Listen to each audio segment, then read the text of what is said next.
mentioned was taking a recess. I would highly suggest it. It'll allow you guys all a break and to recoup. Another thing that will likely come up is call of the house. As we dealt with last week, a lot of individuals decided to leave for multiple reasons, and we all realize that how important this meeting is, and all that I ask is that you let Speaker Tiedemann know when you leave.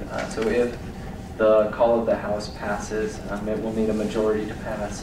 You will all be required to let Speaker Tiedemann know why you need to leave, and then you can leave as long as you have his permission. If you leave without his permission, there's a mandatory one unexcused absence deal. I'm sorry that we have to go over all of this, but it's very important that you be here tonight, and I hope that you all understand that. So thank you for that.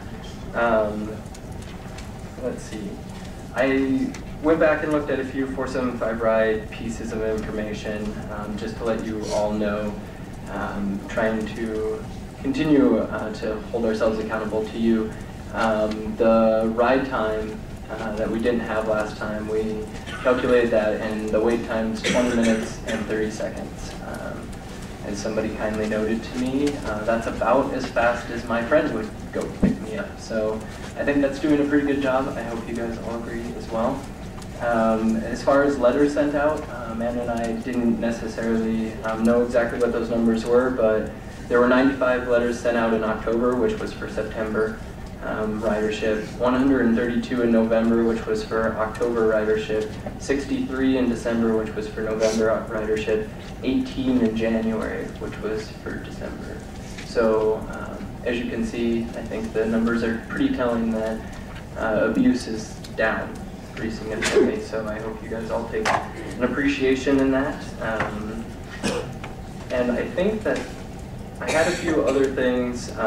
One thing that I would note is the DN got the number of people wrong as far as how many people were in here. It was 21 people who were present at that time. Want to clear that up. And then as far as people who were voting, 3 of the individuals who came who were not here for the entire ASUN debate abstained. And then 2 voted, 1 voted yes and 1 voted no. So I hope you guys can also take that into consideration. That's something the DN left out. There's a lot of other information that the DN has produced lately that has been incorrect. I'm choosing not to talk about it because I think that if you guys have any concerns, you can come directly to us. I would encourage you to substantiate everything that the DN has written down in the last week, because a lot of very complex issues have happened that they've reported on rather inaccurately. So with that said, and that's on all sides of the issue, I know that many of you may have things that you think I'm referring to, but as Senator Williams and I know, and Senator Shulhanik and I know through many discussions, we feel that all around a lot of things have been misrepresented. So I hope you guys all take that into consideration. And with that, I will conclude my report. We'll move to External Vice President Crook. Yes, for information, I am going to the second of 2 library planning meetings this Friday, and I'll kind of report back with some findings. I've got a series of documents kind of outlining the priorities that we had decided on last meeting. If you care to look at that, it concerns mostly just the Lincoln community. It's interesting, but may not be your top priority right now. And then the second thing, and I don't know if Dave will mention this, but there is a meeting for student organizers or students who are in support of the Lincoln Haymarket Arena meeting. And we're meeting tomorrow, Thursday, the 25th at 7 p.m. So if you are interested in attending, and I encourage anybody in the room, if you're interested in supporting the Lincoln Haymarket Arena, please email Dave or myself with your name, and we'll make sure that you know where it's at to get there. That's my report. Speaker Tiedemann. Let's have fun tonight. That's really all I'm going to say. Senator of the Week, since I didn't get to give it out last week, it's really Senator of last week. It's been just so much fun this week that I just couldn't have enough words to give out. So this is really like Senator of last week / this week. But anyway, Senator Green, she's done a lot of work with AFAC. It's really overdue, with all the hard work she put on AFAC this year. And so Senator of this week and last week, maybe? I don't know.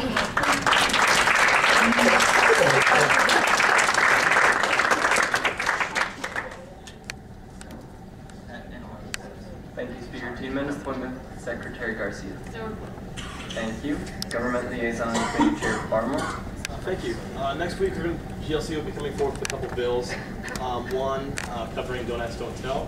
The other one's pertaining to Big 12 on the Hill Student Government Conference coming up in a couple of weeks. And the third one, I guess, won't be a bill, but it will be bringing back local subcommittee member Reed's sidewalk brochure that he's finished to get your final approval on. To go off of Amanda's announcement with the arena meeting, it will be in the City Union in room 212 up by the Heritage Room. They're going to meet for the Senate meetings. That's 7 o'clock tomorrow, so I encourage you to attend that. And also, dealing with the arena, there will be an arena campaign office kind of orientation kickoff at their office, which is at 317 South 12th Street, Suite 200. Come and talk to me after the meeting if you'd like to have that address repeated again.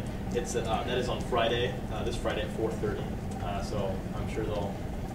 We'd love to see a lot of student input down there. You get to meet a lot of the people that are working on the campaign. So again, that's Friday at 4:30, and it's the arena campaign office open house. So should be a busy week next week. Getting all those bills drafted up to present to you during our Senate meeting.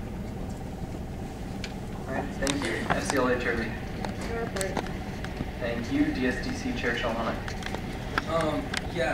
First of all, I want to thank, obviously, everyone that showed up today to express their interest in student government.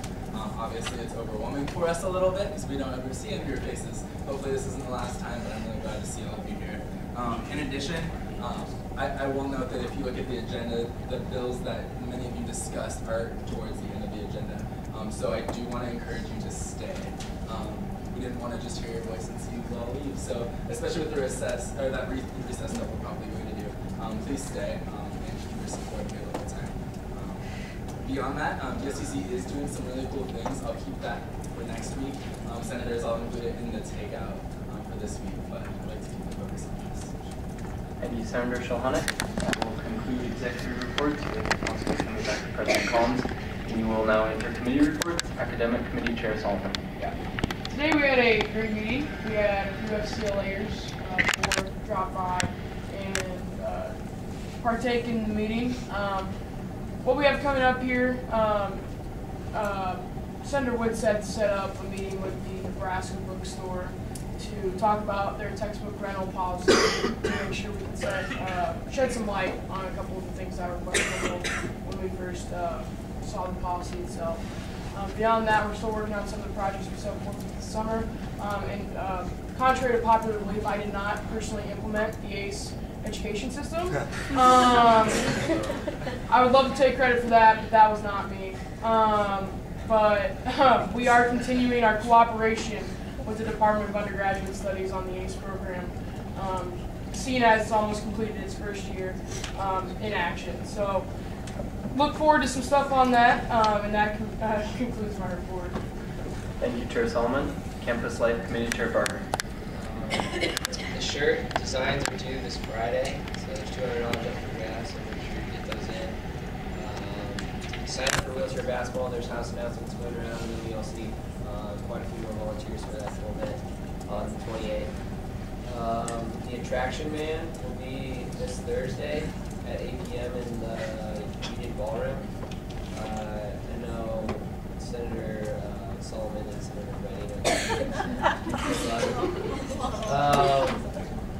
Recycle Mania is still going on, so we're looking at recycling. There are people that will reward you for recycling, so we're doing that. Brian and I will. Don't make it too obvious.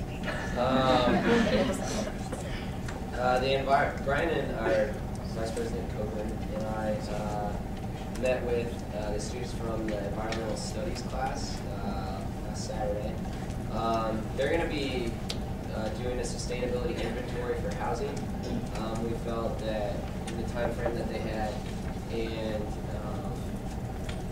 our needs that we need as a student government to tackle some of these sustainability issues, that working with housing and figuring out all that they're doing so that we can better coordinate and stress certain things that we want to promote, that would be best. So they'll be working on that and hopefully be presenting to us during our last Senate meeting.